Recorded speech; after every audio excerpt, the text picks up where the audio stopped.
Hi everyone, welcome back to MA educational tricks.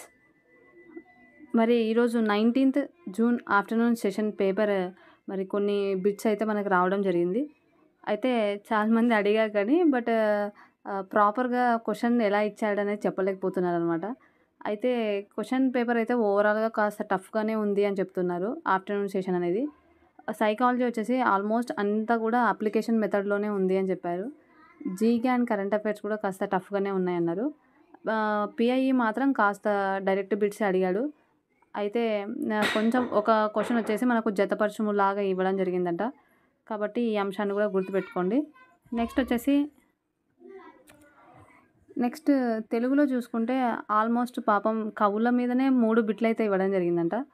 కాబట్టి అక్కడ బాగా దెబ్బ పట్టింది. అండ్ ఇంకొకటి ఏంటంటే వాళ్ళకు అర్థం అనేది ఇవ్వలేదు, ప్లస్ సమాసం కూడా ఇవ్వలేదంట. నెక్స్ట్ మ్యాథ్స్ వచ్చేసి లిబరల్గా అడిగాడు. జనరల్గా ప్రిపేర్ అయిన వాళ్ళు కూడా మ్యాథ్స్ మాత్రం బాగా పెట్టగలరు, మిగతావి మాత్రం కాస్త టఫ్గానే అడిగాడు అని చెప్పారు. కాబట్టి కొన్ని క్వశ్చన్స్ అయితే మనకు రావడం జరిగింది. ఇవి చూడండి. ఇన్ కేస్ ఏవైనా ఇంకా ఎక్కువ క్వశ్చన్స్ వస్తే మళ్ళీ నేను అప్డేట్ చేస్తాను. ఓకే, మరి ఫస్ట్ క్వశ్చన్ చూడండి. ఇక్కడ మనకి ఆర్టీఈ 2009 మీద బిట్ అయితే అడగడం జరిగిందంట. నెక్స్ట్ డిపెప్ మీద కూడా క్వశ్చన్ రావడం జరిగింది. 6 నుంచి 14 సంవత్సరాల లోపు ఉచిత నిర్బంధ విద్య అనేది ఏ ఆర్టికల్ తెలియజేస్తుంది? ఈ ఆర్టికల్ అయితే అడగడం జరిగింది. మనకు 21A మనకి ఈ అంశం అయితే ఉంది కదా, జీవించే హక్కులో మనకు 6 నుంచి 14 సంవత్సరాల లోపు పిల్లలు ఉచిత నిర్బంధ విద్య హక్కును కలిగి ఉంటారు అని చెప్పేసి ఈ అంశం అయితే ఇవ్వడం జరిగింది. తర్వాత ఏ క్రీడను 4 సంవత్సరాలకు ఒకసారి నిర్వహిస్తారు అని చెప్పేసి కూడా ఒక బిట్ అయితే రావడం జరిగింది. నెక్స్ట్ వచ్చేసి SUPW ప్రతిపాదించినటువంటి కమిషన్, ఈ క్వశ్చన్ అయితే అడిగినాడు. SUPWను ప్రతిపాదించిన కమిషన్ అంటాడు. మనకి SUPWను ప్రతిపాదించిన కమిషన్ ఏది అంటే మనకు ఈశ్వరీబాయి పటేల్ కమిటీ కదా, అందులో చెప్తారనమాట. నెక్స్ట్ వచ్చేసి NEP 2020, దీని మీద కూడా క్వశ్చన్ అయితే రావడం జరిగింది. బట్ ఎలా ఫ్రేమ్ చేశారన్నది తెలీదు. నెక్స్ట్ విశ్వజనీన మానవ హక్కులు, ఇది వచ్చేసి మనకు ఎప్పుడు ఏర్పడింది అన్నట్టుగా అడిగినాడు. మనకు వచ్చేసి 1948 December 10. ఇది ఫస్ట్ మరి జరిగినటువంటి TGT ఫస్ట్ బయోలాజికల్ సైన్స్లో కూడా సేమ్ ఇదే బిట్టే రిపీట్ చేసినాడు అనమాట. కాబట్టి ఇది ఒకసారి చూసుకోండి. నెక్స్ట్ సహజ సామర్థ్యం మీద బిట్ పడింది.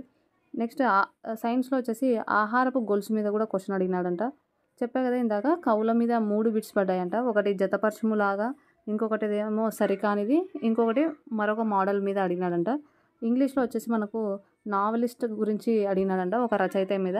నెక్స్ట్ వచ్చేసి ఆర్టికల్స్ గురించి క్వశ్చన్ అయితే రావడం జరిగింది అని చెప్పారు.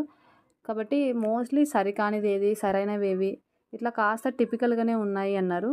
మ్యాథ్స్ మాత్రం ఫార్ములాస్ బేస్డ్గా ఎక్కువ ఇవ్వడం జరిగింది అని చెప్పారు.